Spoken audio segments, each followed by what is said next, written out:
Here's what's on your feed today. The Ombudsman orders former Speaker Martin Romualdez and his co-accused to answer plunder, bribery, and other complaints. President Marcos's SONA draws mixed reviews, but for Vice President Sara Duterte, watching it would have been, just quote, a waste of time. Senate Minority Leader Alan Peter Cayetano delivers his contra SONA, an opposition's tradition, following the President's report to the nation. The Energy Department's moves to scrap system loss charges, but Meralco says the proposal may require further study and consultation. And in Arkansas, a man dressed as Spider-Man swings into action, helping a wheelchair user safely cross a busy 6-lane road.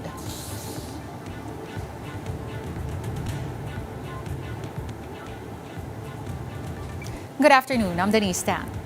A day after President Marcos delivered his fifth SONA, Senate Minority Leader Alan Peter Cayetano presented the opposition's response. He touched on agriculture, household debt, justice, and other gaps he says were left unaddressed. And for the details, let's bring in mobile journalist Merimon Reyes. Okay, Merimon, first off, ano nga ba itong tinatawag na kontra SONA and what purpose does it serve? Denise, itong kontra SONA ay isang tradisyon na inoobserbahan ng Kongreso, to be specific, yung minority sa Kongreso. So both from the House of Representatives and here at the Senate. And ito yung pagkakataon ng minority to address kung meron man raise concerns or issues na hindi nabibigyan ng atensyon o hindi sila kontento sa nabanggit ng Pangulo. At ang nasabi naman on the part of the Senate, itong si Minority Leader Senator Alan Peter Cayetano, yung isinasagawa o isasagawang kontra SONA nila ngayong araw na ito ay hindi raw para kumbaga tamaan o tirahin lahat ng sinabi ng Pangulo kahapon sa kanyang SONA, kundi para lang daw ma-raise lang yung mga usapin sa Pilipinas o sa bansa na hindi raw nabibigyan ng atensyon, lalo hindi nabanggit ng maayos o in totality noong SONA. Denise. Okay, so itong mga sinasabi mo na parang that were left unaddressed daw by PBBM, ano-ano ba to? Ano ba yung pinakamalalaking sita ni Senator Cayetano dun sa SONA?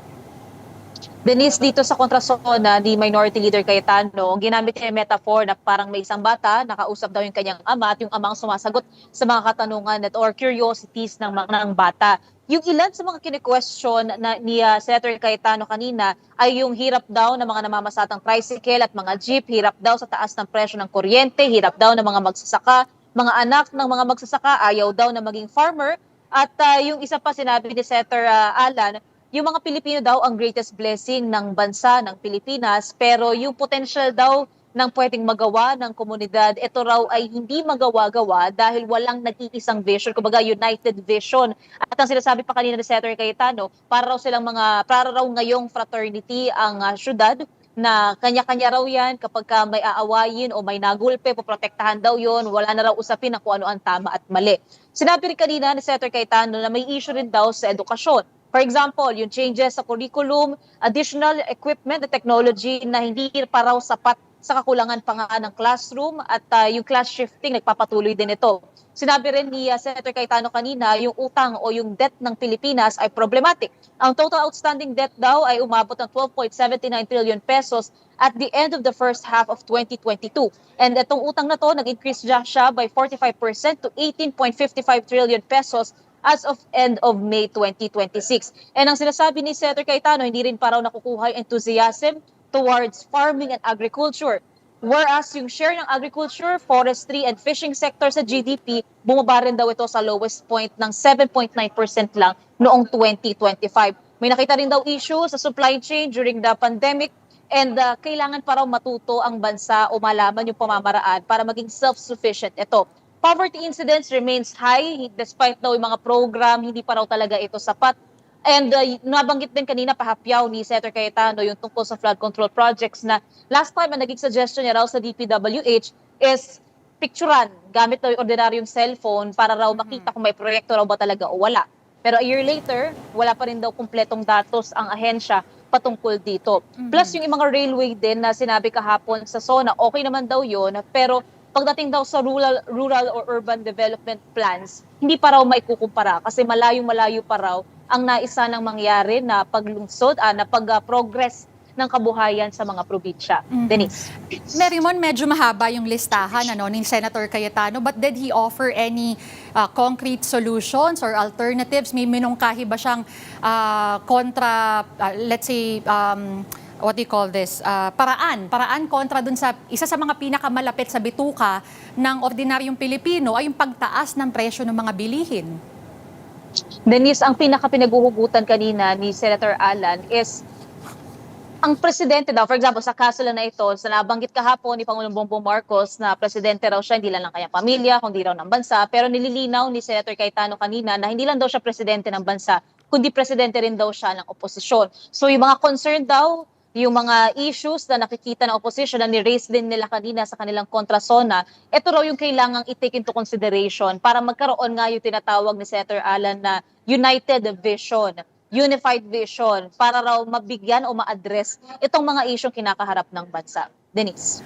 Meron ka namang mga nakausap din dyan, Merimon, na nagbigay ng kanilang reaksyon, whether it be positive or negative, patungkol dito sa kontrasona?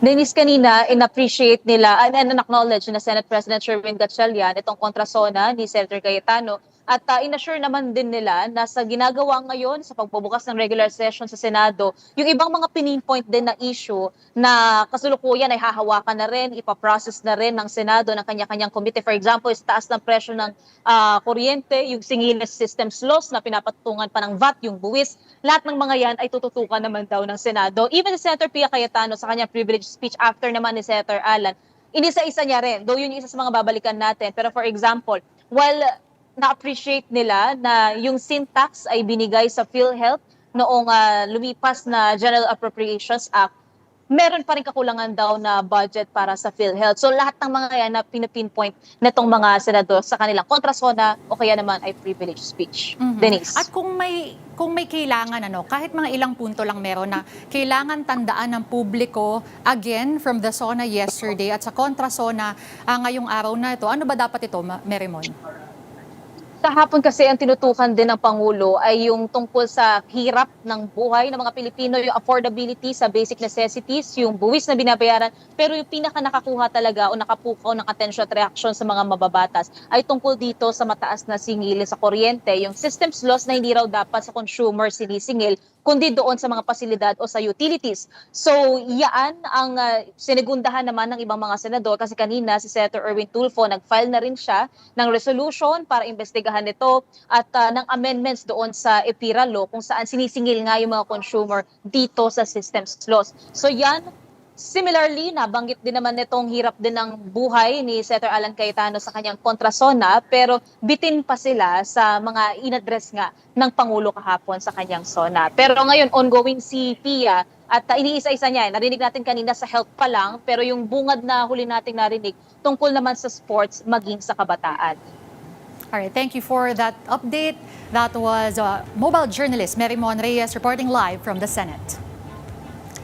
Now, Vice President Sara Duterte says watching President Ferdinand Marcos Jr.'s State of the Nation address would have been a waste of time. Asked whether she watched the president's report to the nation yesterday, Duterte said she did not. The vice president added she also skipped last year's SONA and has no plans to read the transcript of Marcos's latest speech. Duterte is currently in the Netherlands to visit her father, former President Rodrigo Duterte, who is being held at the ICC detention center while facing crimes against humanity charges. Malacanang has yet to respond to Vice President's latest remarks. Ako nanood ng SONA like last year and wala akong planong basahin ang nilalaman ng SONA o kahit man lang summary dahil I truly believe it is a waste of time of the Filipino people. Political analysts and former government officials have given mixed assessment of President Bongbong Marcos's fifth State of the Nation address. Speaking on Political Beat last night, former presidential spokesperson Ricky Carandang said the SONA felt incomplete, saying the president could have spent more time addressing issues that have hurt his approval ratings. They were trying to address the points raised in the surveys. And I think they touched on that. But I would have probably spent more time on that, and I probably would have emphasized a little bit more about that. Especially because if you look at the president's approval ratings, they're not very good. And I thought that this was an opportunity for him to maybe get those numbers up. Meanwhile, political pundit Ronald Llamas gave high marks for the administration's focus on immediate relief measures, but said the speech fell short on structural reforms and left its anti-corruption agenda yet to be proven. Yes, medyo mataas siya dun sa mga immediate relief. No, pwede mo siyang bigyan ng 8 dyan. No? Pinipilit nyo akong bigyan ng grado. Sa structural reforms, baka 5. No? Dahil nga indications lang yung sinasabi niya, no? Nang pwedeng gawin long term. Political, medyo pagkatapos ng sabihin na ipapakulong niya yung kanyang pinsan, medyo tahimik na. So siguro may mga kung ka naman dyan, 6 or 7. No? 6 or 7. Still to be seen kung anong gagawin niya dito sa anti-corruption. Lastly, speaking on the big story, political scientist Cleve Arguelles noted that the SONA reflected the president's realization that he could no longer rely on Congress to deliver his legislative priorities. He added that the president's speech focused more on executive action than new legislative proposals. I think at this point, the president has realized that he cannot rely on Congress to cement a good legacy for him. I mean, just look at the track record of the Congress last year. And in fact, in this SONA, there's no legislative ambition anymore. I think that's a recognition of the political reality that the president just deciding, ako na bahala. Let me just do it in my own terms. A day after his fifth SONA, President Bongbong Marcos visited Davao region for a series of official engagements. The president traveled to Davao de Oro where he distributed scholarships and rice assistance before inspecting the Davao de Oro Provincial Hospital in Monte Vista. He also met patients who benefited from the Zero Balance Billing Program. The Office of the President turned over nearly 148 million pesos to help rehabilitate and upgrade the hospital following the magnitude 7.8 earthquake that hit the province in June. The visit comes a day after the President's SONA and in the home region of Vice President Sara Duterte. More stories when One Newsfeed returns. Stay tuned.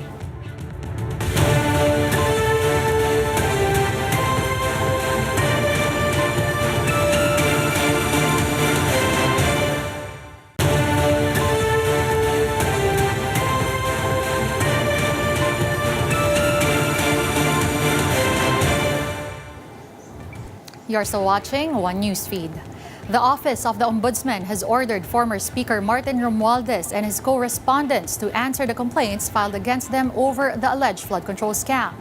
The development follows President Bongbong Marcos' announcement during his SONA that multiple cases have been filed over the controversial projects. For the details, let's bring in mobile journalist Arles De Los Santos. Okay, Arles, how did the Ombudsman respond to the President's remarks and what's the latest on the cases?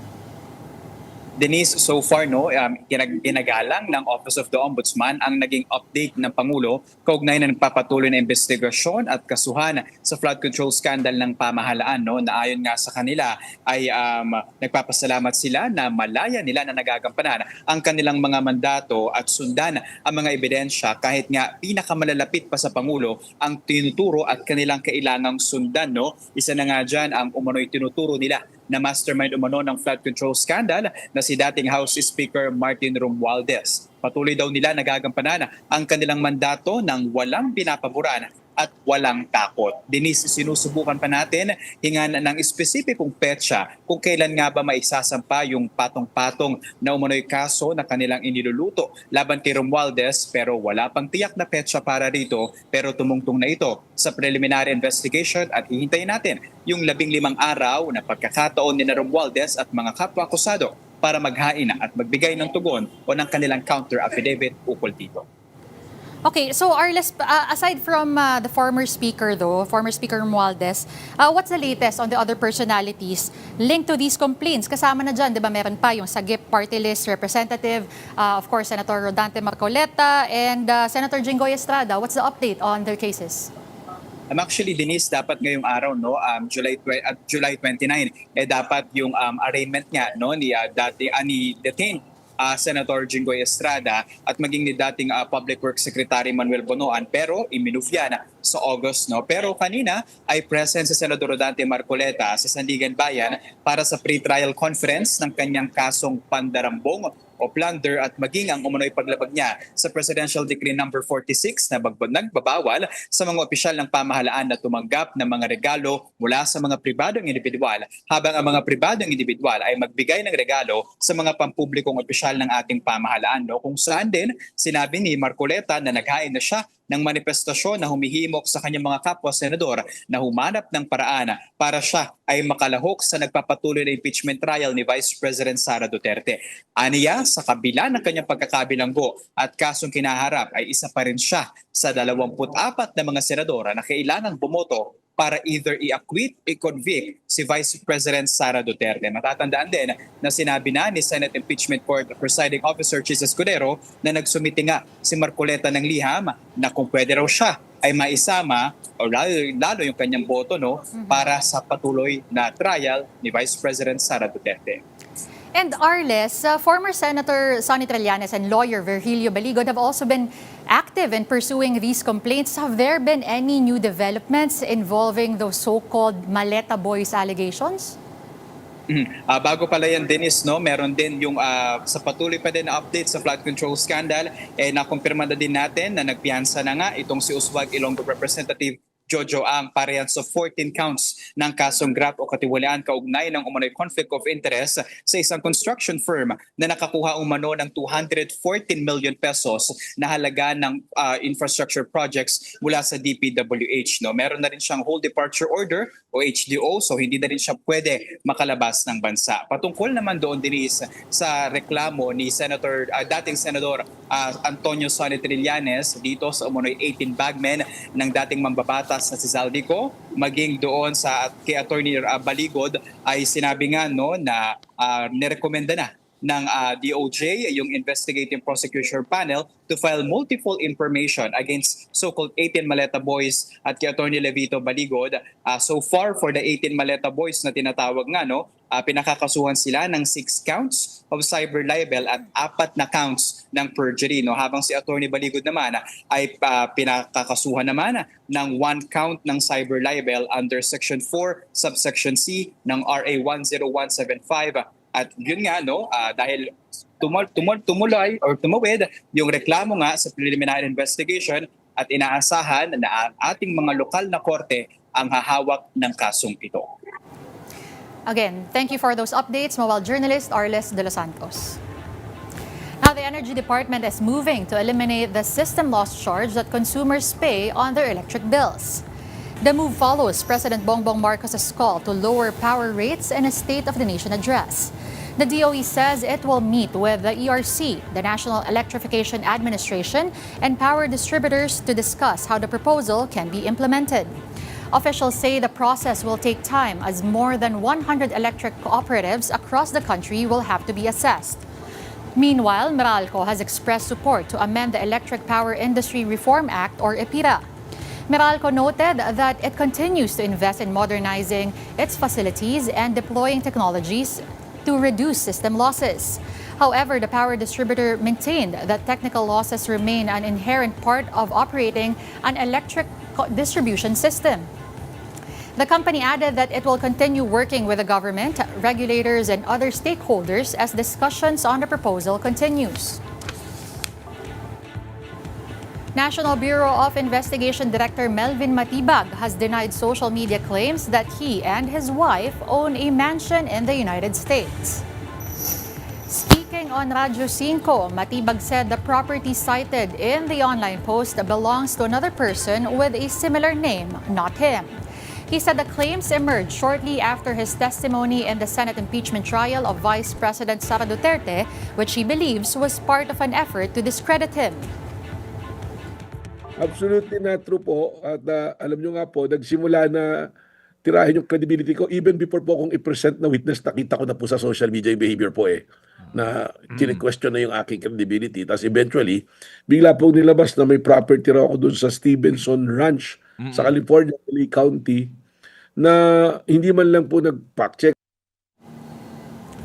Matibag also criticized the media outlets that published the claim, saying they failed to verify public property records before reporting the story.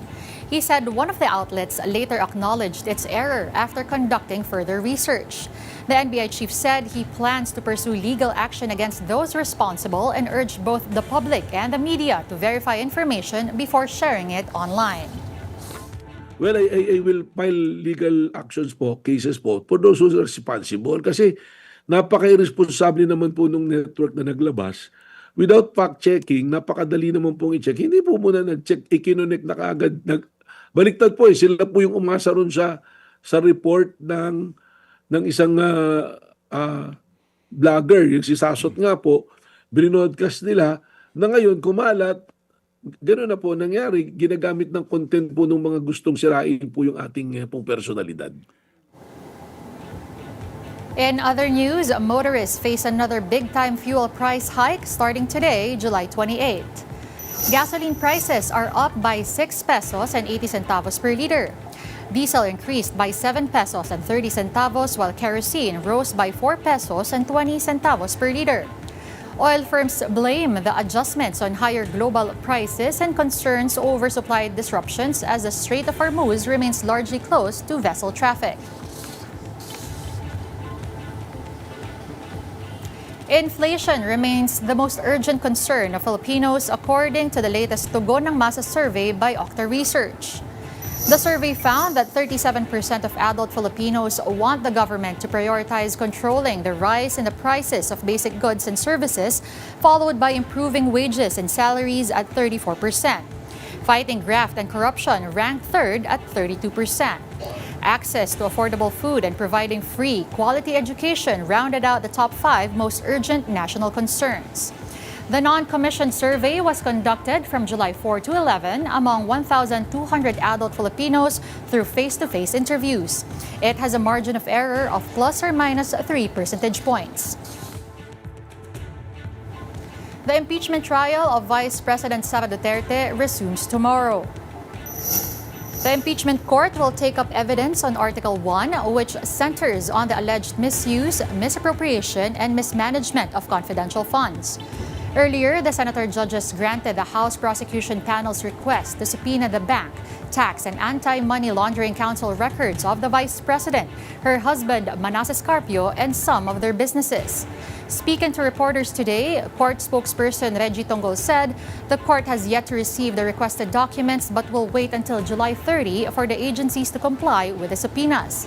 He added that the House prosecution may pursue other documentary evidence or witnesses if the requested records are not produced. It is the lookout of the parties. Kunwari, dito sa kaso na to, it's the House Prosecution Panel who's requesting it, no? So they can be strategic and creative about their next steps regarding how they will ensure that the person being subpoenaed will be able to comply or pivot to another witness siguro or another document. And One Newsfeed will be back after this short break.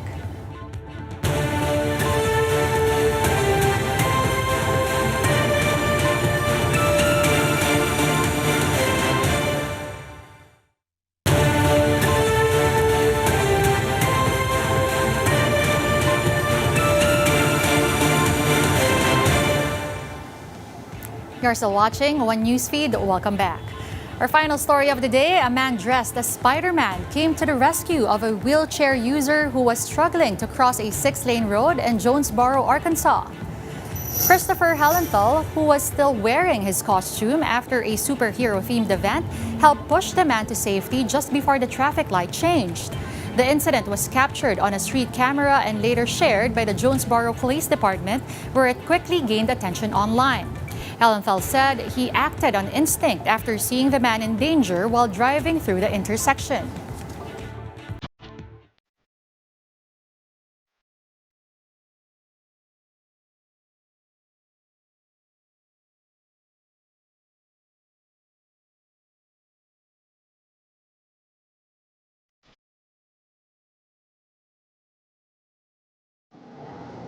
And that wraps up One Newsfeed, the only feed you need. I'm Denise Tan. Good evening.